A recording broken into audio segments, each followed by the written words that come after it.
Gentlemen, welcome to the Be the Man podcast. Today, we're changing the name to the Formidable Family Man podcast. I love the Be the Man name, but I want to even refine it down more. This is all about family. It's always been about family and about being a family man, and specifically a formidable family man. To be formidable is to be tough, to be respected, because you earn respect. It's to do things in a way that is marked with excellence. It's building a reputation on real results, right? Like I think it was Henry Ford, or at least it was attributed to him. And he says, you can't build a reputation on things you're going to do. And so to be formidable means that physically, mentally, emotionally, spiritually, socially, financially, we are striving to be our best, and we are producing real results. We're making palpable progress, so much so that it would hold up in court. Like that we're actually moving forward and getting things done. That's the ideal. Now, obviously, we're all working on that. And maybe you're not in the best shape you want to be in, or maybe your marriage isn't where you want it to be ideally, or maybe your relationship with your kids, or one of your kids, or all of your kids. Maybe your family time's been weak and you're not living that family legacy that you dream of. Or maybe it's your spirituality has been suffering, or your engagement with friends, or your leadership, or your finances aren't where you want them to be, wherever that is. And in fact, wherever we are, you could actually be crushing it. And I hope you still are striving for the next peak, the next achievement in a super healthy way, right? That we're grateful for what we have, what we've achieved, but we're never going to settle for less. We're never going to settle and acquiesce to mediocrity. And so to be formidable is to be respected. And in a really healthy way, to be inspiring. I hope you long for that with me, to be a great force for good. In fact, that's the one thing I wear here on my wrist. I have a little bracelet that I had made. It says GFFG. And it stands for, to be a great force for good. That's what I want to do. But in order to be a great force for good, gentlemen, we must be formidable family men. And that means showing up and getting things done. It means doing the right thing at the right time in the right way. It's doing the right thing when it's difficult, but I was going to say especially when it's difficult. It's being everything you desire to be with your own personal high standards and high ideals, and leaning into that. Because I assume you're with me on this, that at the end of the day, at the end of life, the things that matter most are not things, they're people. And those people are our wives and our children. Fellas, is what absolutely matters most. And we all need to remember that and act accordingly. We often say that our wives and our children are our top priority, and say, when people ask, what are the most important things in your life? You're like, yeah, family.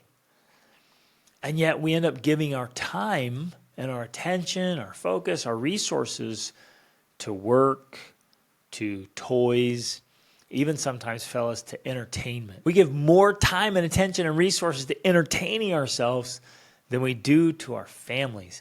And that, gentlemen, has to change. So from this point forward, to be the Formidable Family Man podcast, and we're making that shift just to be very specific. This is for men, family men, who genuinely want to be formidable or formidable. You say it either way. And lean into being tough, really tough, mentally, physically, spiritually. It's being in phenomenal health and fitness. It's getting our marriages into a bulletproof, romantic state. It's having massive amounts of influence with our kids. Genuinely, it's leading our families from the front. And if we're not leading our families from the front, fellas, where are we? What are we doing? So my wife coaches moms and wives. I coach men mostly and some couples. And we've been doing this for years across continents. So you can imagine how often we have conversations with men and women and couples. And it's been growing lately, the amount of times that we get requests from wives, loving wives, good wives, who want their husbands to lean in, to step up, to be formidable family men. And I heard it again recently, and we keep hearing it. My wife keeps hearing it, and so I wanted to address it a little bit today. We'll often hear statements like this. A wife will say, I love my husband. He's such a great guy, but I really wish he would. And then they share what they wish their husbands would do differently or better. So as I leave that open-ended sentence hanging there, what comes to your mind? What would you think are the most common things wives are wishing their husbands would do differently or better? Even more important, what do you think your wife would say about you? I know I think about this a lot. What would my wife say about me? And now we have such an awesome relationship that she just says it, and I'll even ask her. And if you have a great relationship with your wife, ask. Even if you don't, ask. Just ask her. Say, babe, what do you wish I would do differently or better? And if she's afraid to tell you the truth, who has made her afraid? That's an important question. If your wife is afraid to be completely open and honest with you, who has made her afraid to do that? And in an ideal situation, gentlemen, we're going to have that kind of relationship where we can talk openly and honestly with our spouses, and we can ask those questions and be ready for those answers and not be defensive. But really, we don't have to say anything. We just ask and listen. Now, does that make her 100% correct with everything she says is gospel truth? No. But if she says something you know is true, those are the ones that are going to sting the most. When you know already, right? This is what hurts for us. We know already where we're dropping the ball, and then our wives say it. It's like, oh man! And in those moments, we're so tempted to be defensive, and well, honestly, even lie to ourselves, lie to her, lie to other people that we're not dropping the ball. But the truth is, we're not where we want to be. And the best answer is to say, yep, you're right, babe. Thank you for pointing that out. I'm going to work on that, right? And don't make these big, fancy promises that you can't keep. In fact, let your results do the talking. That's one aspect of being a formidable family man, is you let your results do the talking. A gentleman asked me yesterday, he's like, hey, what qualifies you to coach other men, businessmen and family men, and entrepreneurs, people who are out just accomplishing incredible things? The people I get to work with are high achieving go-getters. He's like, this is just an honest question. He's like, what qualifies you? And the answer is my results. My results are my credentials.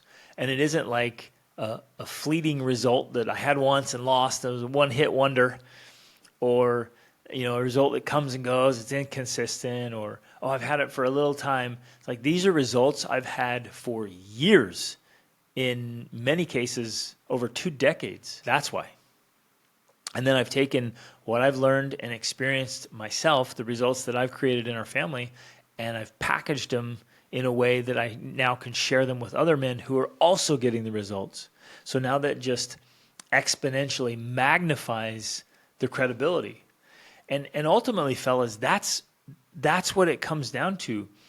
Your results are your reputation. Your results are your credentials. Now, we live in a society that loves degrees and certificates and all these little cute labels and letters we put after our name and all these titles and positions and all those things. But none of that really matters at the end if we don't produce solid results.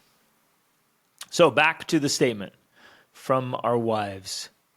He's a great guy. I really love him, but I sure wish he would. Ultimately, if I could package all of their statements into one theme, it really comes down to, I wish he would lead our family from the front. I wish he would be a better example. Usually it's one or two or three specific things. Like I wish he would be in better shape, get in better shape, and that he would make health a priority. I wish he would stop turning to entertainment so much. I wish that when he comes home from work, he would stop playing video games and stop watching TV and stop disengaging and saying he just needs to unwind and disconnect and rest. I wish he would help lead our family in spirituality. That he would lead our family in leadership, in going out and making a difference, right? And leading other people and leading in the community. We can go through every aspect of life, right? So your body. She wants you to be healthy and fit and to lead your kids and show them the example. She wants you to have the mental fortitude, mental fitness. I wish he would be more confident. I wish he wouldn't be so negative. Well, so there's two aspects to that, right? I wish he wouldn't be so negative, and then I wish he would be more positive. Those are two things and two different things, and they're important. Because we can get rid of the negativity and just be neutral, but we have to be positive. We've got to be positive force for good in our own homes. I wish he wouldn't have so many doubts and fears. Wish he wouldn't be so pessimistic. There are a lot of good men who are hiding behind their fears. They won't lead their families from the front because they're afraid. They're afraid to fail. They're afraid of looking like a failure. They're afraid of the effort it's going to require.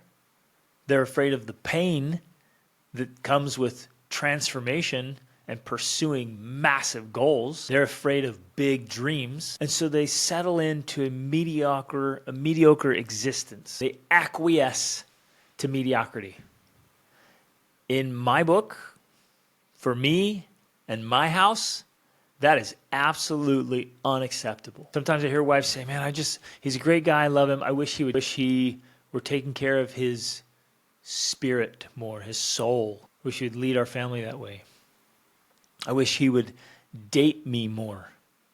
I wish he would actually make our marriage a priority. I know a lot of women and wives, they plead that they wish that they were the most important person and thing in their husbands' lives. That's a solid question, fellas, right there. Does your wife feel like the most important person or thing in your life? Now, you can say she is, but you got to back it up with real results. Does she feel like that? Or does she feel like your toys or your job or your hobbies, your buddies, other things are more important to you than she is? Man, that one's important. Good wives wish their husbands would listen more, reconnect more. Gentlemen, I know that you and I, we're very interested in sex and physical intimacy with our wives. Our wives are very interested as we are in sex, they are as interested in emotional connection. They want to talk, and they want you to ask how they're doing, and they want you to listen, mostly with our mouths closed, fellas. We don't have to say anything. We don't have to try to fix it. We don't have to try to say that you shouldn't feel like that. You don't worry about that. Just listen. If you've been away on a trip and you come home expecting sex, but you don't even make an effort to reconnect, because it's interesting. I've noticed this with my own wife and with the women that my wife gets to coach and I get to coach sometimes. When there's any kind of separation, even for the day, for work or whatever, they feel a need to reconnect. It's almost like when you go away physically, there's this gap, there's this divide, and so you have to reconnect, and that's reconnecting mentally and emotionally and socially through talking, communicating. So if you come home, like the very first thing you should be thinking, I know what the first thing you're actually thinking is because I do the same, but I've had to train my mind, like the first thing I have to do is reconnect emotionally. We have to talk, and not like superficial transactional talk. Oh, how did you sleep? Oh, how was the thing? How was soccer practice? Whatever. Like, let her talk about whatever she wants to talk about. Let her talk through the things she's worried about or concerned about, everything that's on her mind. Help her close all the open tabs that are in her head, and reconnect. As a couple, as human beings, as two people in love. And then guess what? Your sex life will be absolutely amazing, like mine is, because I make it a priority to connect emotionally by listening, really, truly listening, and dating her and courting her and loving her and taking care of her. It's huge, massive. Another thing we hear all the time from wives, like, he's a great guy, I love him, I wish he would spend more time with kids. I wish he'd be more engaged with our children. I wish he would make our kids a priority. I wish he would pay attention to our kids. I wish he would come home and engage with them in their projects and their homeworks and in the things they're doing. I wish he'd be more interested in them. I wish he'd be more interested in what they're interested in. This is stuff I hear all the time, fellas. And these are your children. We should be deeply interested in our own kids and what they're doing. Now, if you're sitting there saying, "Oh man, I'm not interested," or "My kids are annoying," or "I don't like spending time with them," or "They don't like spending time with me," that, sir, is on you and on me. It is our responsibility to make sure that our kids are not annoying. It is our responsibility to lead them into interesting things. It is our responsibility as men, as dads, to genuinely become interested in our kids and what they're pursuing. If your kids right now are in a spot where you're not enjoying where they're at or what they're doing, if it's not awesome, if it's subpar, that is on you, sir. You are the king in your kingdom, and you're responsible for all the results in your kingdom. So step it up. Like, do whatever you have to do to be more interested and to be more interesting, to be more pleasant to be around. Again, I could drive this one home so hard. If your kids don't like being around you, that's on you. If you don't like being around them, that is also on you. So change it, right? That's the good news. Just like change it, alter it, do whatever you have to do. Get the coaching, get the skills, get the knowledge. Like, figure this stuff out. This is literally why I created the Formidable Family Man Tribe and Masterclass, to share the knowledge and skills that I've picked up over the last 23 years as a husband and a father, and with the thousands of men I've been able to work with across 5 continents. Like, this stuff makes a massive positive difference, and we don't have to just endure a life that we don't love, especially a family life. Brother, I hope you crazy love your family life. And if you don't, then it's your opportunity and moral obligation to make it better.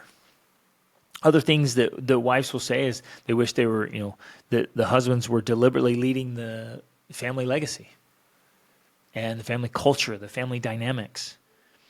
Not only leading in the right direction, but stop contributing to being a negative part of it, right? The causing problems. They often, wives often wish that their husbands were more playful, more roughhousing, bringing a positive energy and force instead of a negative energy. I hear all the time, fellas, that wives and kids wish their dads weren't so angry, so temperamental. There are a lot of wives and a lot of children who live in fear of your angry outbursts. That's not who you want to be, brother. You're better than that. Remove that stuff from your life. And I can say that because I did it. I had a crazy temper and I got rid of it. No more, man. I don't do it anymore. Life is too good. Family is too important to have all these angry outbursts over small things or even big things. Get rid of that crap. Lead that family legacy from the front. The other thing that the wives ask about is that men would lead more in earning more income, providing financially well enough. And there's a lot, fellas, there's a lot of you who could easily increase your income. Easy. You could get a raise. You could get a different position. You could go to a different company. You could enter a different industry. You can start your own business or start another stream of income. Right? You can do all that stuff. And so I hear that all the time. Wives wishing their husbands would earn more, wishing their husbands would manage the budget more and curb the expenses. Like where the money flows is a big deal. And good wives are wishing their husbands would do that, and that they would set up financial security through good investments, right? So what I just did there, and you probably caught it, is I went through the triple trifecta. So it's fitness, family, and finances. And under each of those three things, there's three more things. That's what I did. I just went through those things, and those are the main things. I don't make this stuff up, and I don't like it. Doesn't align exactly. It's like the reason I compiled and formulated the triple trifecta is with years of working with couples and with people. I realized, that's it. Those are the 9 things that fit into 3 things, the triple trifecta, that women and men are concerned about, that make us successful and happy in life. And of course, there's going to be a bunch of very specific things here. So just to revisit this question, what would your wife say? She says, my husband's a great guy. I really love him, but I wish he would what? Fill in the blank. Write that, spend some time thinking and writing, even ask her if it's appropriate, and get to work. I've done that many times in our marriage, and it has been so worth it. There were things that I asked Rachel to tell me that were painful to hear. But that's why we do it, fellas, because we're men. Be a man. Keep that backbone in place. Don't be so fragile you can't receive feedback from your wife, or from anyone for that matter, and your kids as well. And then when your wife and kids are asking you or telling you to do something better or different, just do it, man. Lean in. And it's hard at first, but then once you get it set up, it's like, this is way better. Life is so much more meaningful and fulfilling and rewarding when you, sir, are being a formidable family man. And every day I get up to strive, be that man. To be a little bit better every single day. And the rewards are worth the effort. Always. So that's the message for today, fellas. And again, this isn't to beat you up or make you feel bad. I mean, some things come along and you do feel bad. And where there's pain, there's power. Right? When I make a mistake and my wife calls me out, there's some pain there. But where there's pain, there's power. When I'm weak and I keep committing errors or failing to do what I know I could do, it hurts a lot. And I think it's true for all of us. When we know we're living below our potential, there's pain there. Take that pain and turn it into power. And then also celebrate a lot, fellas. I know a lot of you feel like failures. I know I have felt like a failure. Often when I wasn't being a formidable family man. And it's a crushing weight. And it's sickening. And sometimes you want to quit or give up, or you just want to use excuses, play the victim, say, this is just the way things are. This is just how life is. But none of that's true. Those are all just lies. Those are all stories we're telling ourselves. And so then we face it like men, and we make the changes, and we celebrate the progress we're making. So I really want to emphasize that. Fellas, celebrate all the good things you're doing and all the good things you've done and where you've come from. Celebrate that big time and use that as motivation and joy and happiness and drive and incentive. You're already doing a lot of great things. That's fantastic. So when you're sitting there saying, I'm such a failure, don't catastrophize it. Don't make it worse than it is. Celebrate what you've done, acknowledge where you need to do better, and lean in. Again, the easiest, best way to do this is with leverage, and that leverage comes from coaching and from a tribe of good men. So I genuinely hope you will join the Formidable Family Man tribe. I really do. We meet every week. We discuss relevant, important things that pertain to us leading our families from the front. And there's a whole masterclass attached to it that includes all the important roles, all the important things we have to do as men. It's all there. And so get the tools, get the tactics, set up the systems and strategies, and be the man.